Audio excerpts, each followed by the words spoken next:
Hey everybody, welcome to another Habs History Series video, and today we're talking about my favorite goalie for the Habs, and that is Patrick Roy. We're going to look over his Hall of Fame career, and we're going to talk about his accomplishments. We're going to look at his record. He was the, I think at some point he was voted the best money goalie in the NHL at the time that he was playing, but I think he is the best money goalie ever to play in the NHL. That's my opinion. I'm sure other people have other opinions. And so we're going to talk about all that right here at Talking Habs, the home of Habs hockey, where everything's dedicated to the Habs and all things hockey. And if you're a Habs fan like me, I've been a Habs fan for 50 years. You want to see more videos like this about the Habs, head down there, subscribe, ring that notifications bell, and that's going to get you your fix, your daily fix of Bleu Blanc Rouge. Right here at Talking Habs. While you're on the way down there, do that. If you like the video, give it a thumbs up. And please leave any comments you may have about Patrick Roy or this video in the comment section, which is also right down there below. So, Patrick Roy, when he was drafted in the third round of the 1984 entry draft, 51st overall, apparently he was disappointed because he was a Nordiques fan. And I imagine he was hoping that the Nordiques would draft him. But they didn't get the opportunity. Well, they did. They had 2 rounds. But imagine probably had 3 opportunities because by the time Montreal picked, Nordiques must have had to pick ahead of them. I don't think that year they finished ahead. There's no way they finished ahead of them. In 1985, he made 1 appearance playing in the third period of a game. He replaced the goalie. I don't remember for what reason, and I don't really remember what goalie it was. And didn't let up a goal. Made all the saves, and from that, after that game, they reassigned him. So they must have called him up from juniors, and then they reassigned him to the AHL. Don't forget, this was before the CBA. They were able to do things like that. He didn't have to sign an entry-level contract, I don't think, in those days. So he went down to the AHL, Sherbrooke team. Don't remember the name of the Sherbrooke team back then. And he won the 10 of his 13 games he played. And in the playoffs, he won the Calder Cup in his rookie AHL season, I guess. Then the next season, he came up to Montreal. That's 1986. And in January, Steve Penny got injured. He was the starting goalie at the time. Now, I don't remember if Patrick Roy was the backup goalie or they called him up because Penny got injured. I don't remember that. So, but what did happen is he started to play. He played 47 games. I believe he had 23 wins in the 47 games. And he had decent numbers. And then he went into the playoffs. And in the playoffs, he was lights out. His numbers were really, really good. He was 15-5 with 1 shutout, a 1.93 goals against average, and a .923 save percentage. Great numbers, especially for a rookie goaltender in the playoffs. He won his first Stanley Cup and first of 3 Conn Smythe trophies. He had 4 Stanley Cup wins in his career, 2 with Montreal, 2 with Colorado, and he won the Conn Smythe 3 times. That's pretty good, and I believe he's the only 3-time Conn Smythe trophy winner, and it should be up there at that point. Let's see now. Now, here's an interesting thing. I wrote that here. He was amazing in his playoff debut, and he would go on to have better playoff numbers than career regular season numbers. So his numbers, like the ratio of wins to games played, was better in the playoffs. Less losses to games played in the playoffs. Better goals against average. Better save percentage in the playoffs than regular season.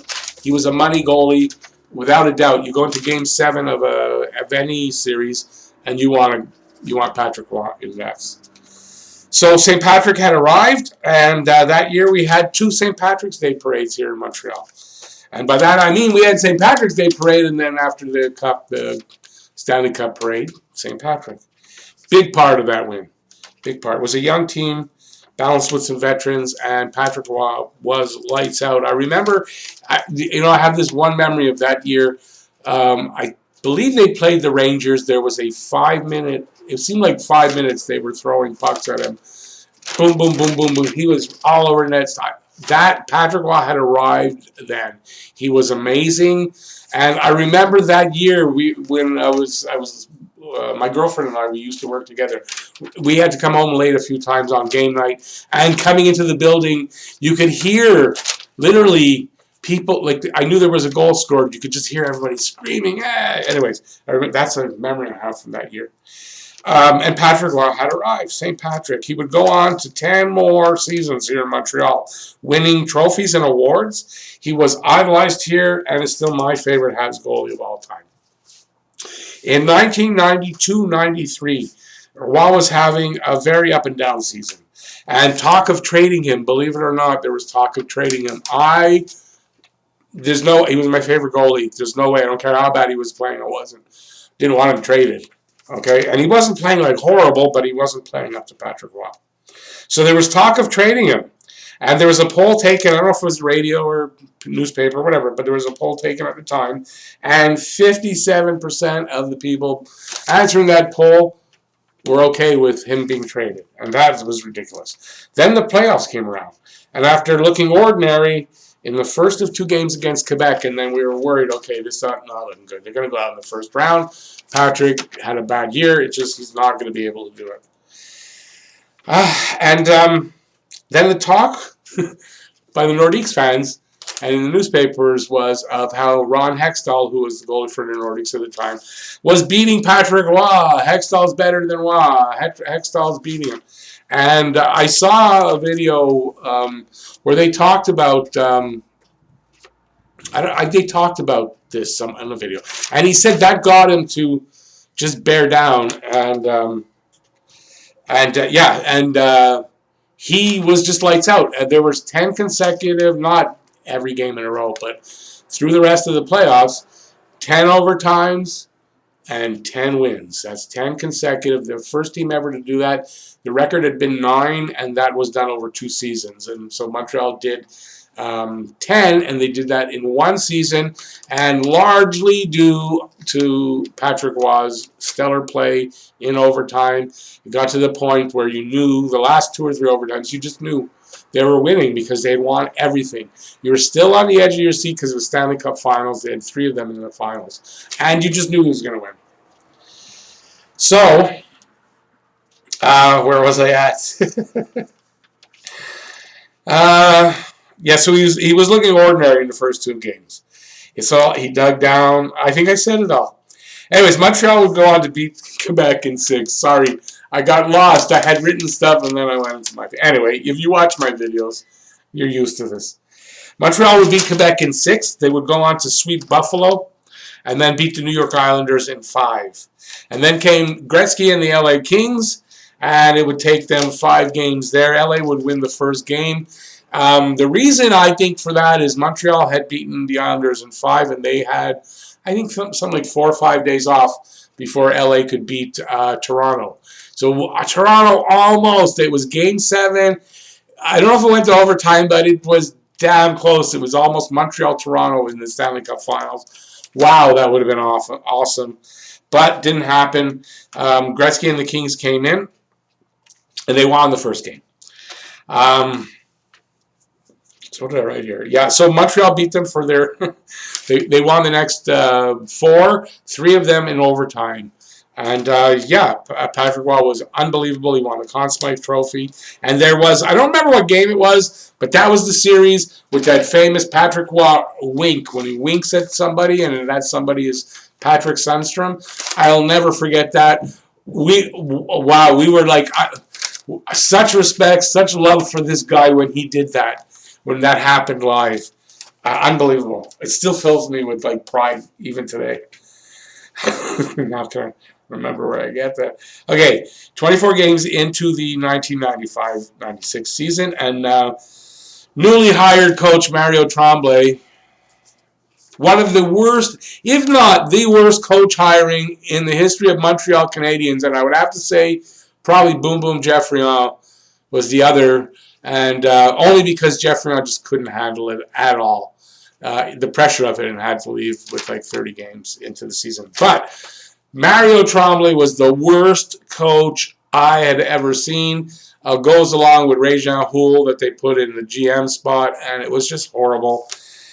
Mario Tremblay, I don't think what he said was Patrick Roy was the big guy in the room. He was a new coach coming in, and he needed to sort of single out Patrick Roy as the example so that he could, lead the team, the coach, and everyone would have respect for him.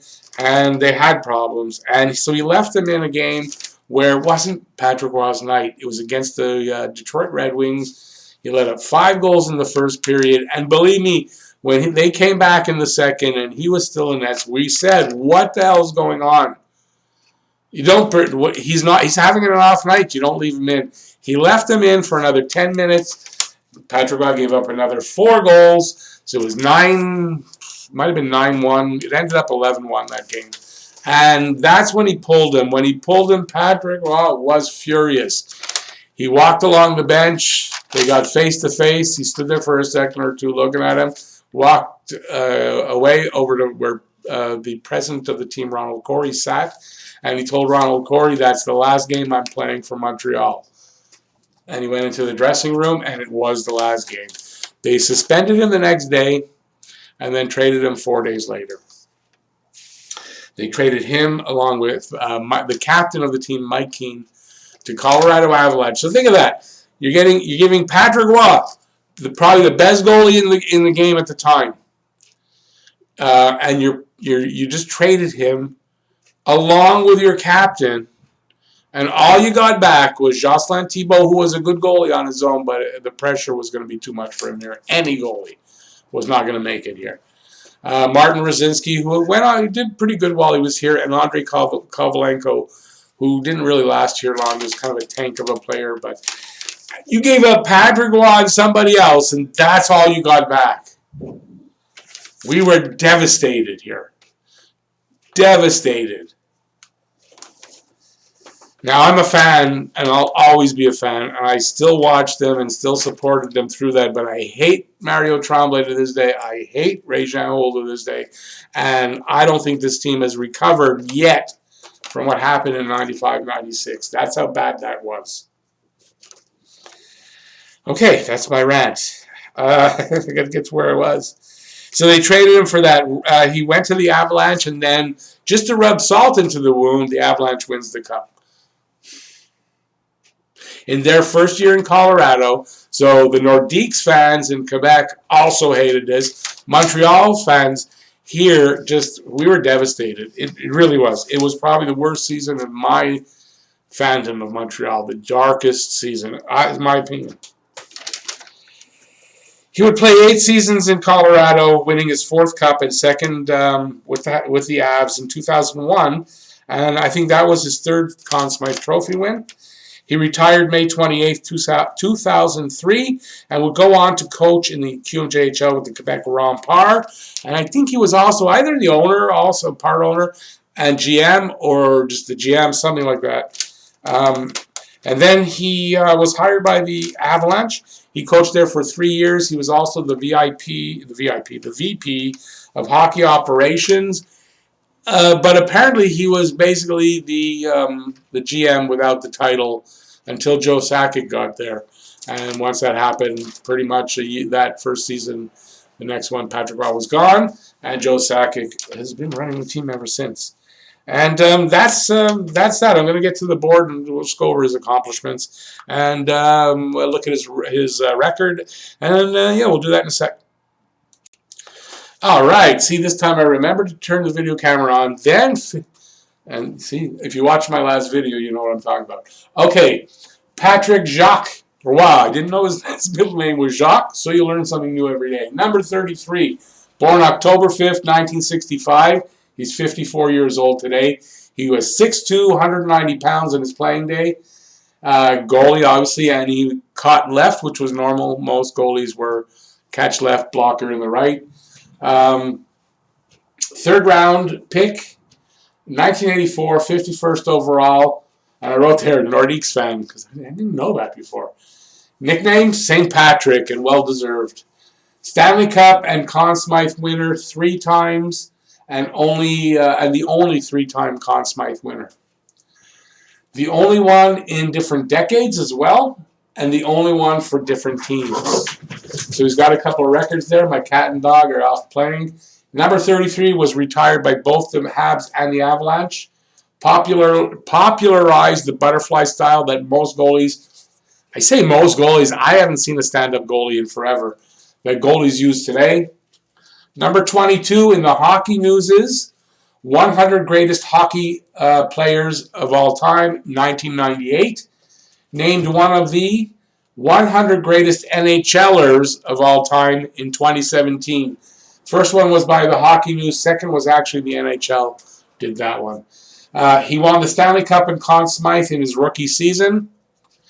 Vezina Trophy in 1989, 1990, 1992.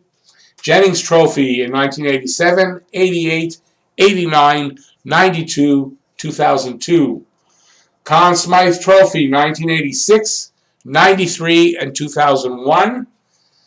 Playoff games played record of 247, and he's got 151 wins. I think that might be as well winning the most wins in the playoff. He was voted to the elected to the Hall of Fame in 2006.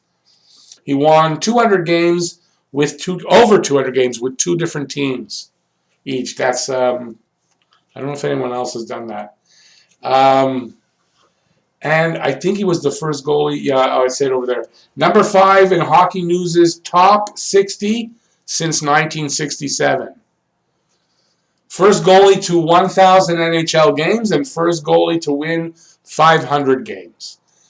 Number 11, 11 All-Star Game appearances. And NHL All-Rookie Team in 1986. Pretty good accomplishments. I would have thought he had more awards, but just a great career. We're going to go and look at his stats for quickly, and then that'll be the video. Just hang on a sec. There we go. All right, so you can see in his first year, 84-85, just the one game played, one win, 1,000 for the save percentage, but it was just for a 20-minute period. That was it. They assigned him to the AHL, and he came back up the next season. So that's the season I'm talking about. 47 games, 23, 18, and 3 with a shutout, a 3.35 goals against, and an 8.75 save percentage. His best season, let me see now. He had a couple of really good seasons. The 92-93, you can see, was an up-and-down season. 62 games, 31 wins, 25 losses, 5 ties, 2 shutouts, 3.20 goals against, and an 8.94. But his stellar seasons, you can see, is in that day, these 9.14 and 9.23, those were really good stats. A lot of goalies, when he first started, anyways, in the 80s, some of the goalies were just horrendous. I mean horrendous. I remember seeing goals against averages in the 5s and the 6s sometimes. For a guy that's played 8, 10 games, I mean, that's ridiculous. So that doesn't happen anymore. Goalies are much better, and you can see the more consistency since that 9.23. They were all 900 or more, actually. They were all over 900. Now, you can see also here, his goals against average for his career, 2.54, but in the playoffs, 2.30. 9.12 save percentage, 9.18 in the playoffs. 247 games, so that's a lot of games. There were a lot of, it's not a fluke. He was a money goalie, played better in the playoffs. He had some really good seasons. 40 wins for Colorado here, 38 for Colorado there, 35 for Montreal here. He had some really, really good seasons in his day, played a lot of games. Not overly so, not like today, but you can see he had years where he had 63, 65, 68, 67. So when they talk about Carey Price, he plays 65 games. I mean, Patrick Roy did it quite regularly to get in the 60s. So anyway, so there you go. There's my look at Patrick Roy, his Hall of Fame career. He was a great goalie. He was my favorite Habs goalie of all time. And there you go. So let me know what you think. If you like the video, give a thumbs up. Leave a comment in the comment section about the video or about Patrick Roy. And if you haven't subscribed yet, please head down there while you're doing all that and subscribe. Ring that notifications bell. That's going to get you your daily fix of Blue, Blanc, Rouge right here at Talking Habs. So like I said, hope everybody enjoyed the video. Thank you for watching. Please stay safe. Wash those hands. Stay inside. Try to wear a mask when you go shopping. And follow what the guidelines that the health community is laying out for us. And that's it. Thanks, everybody. Peace out. See you next video.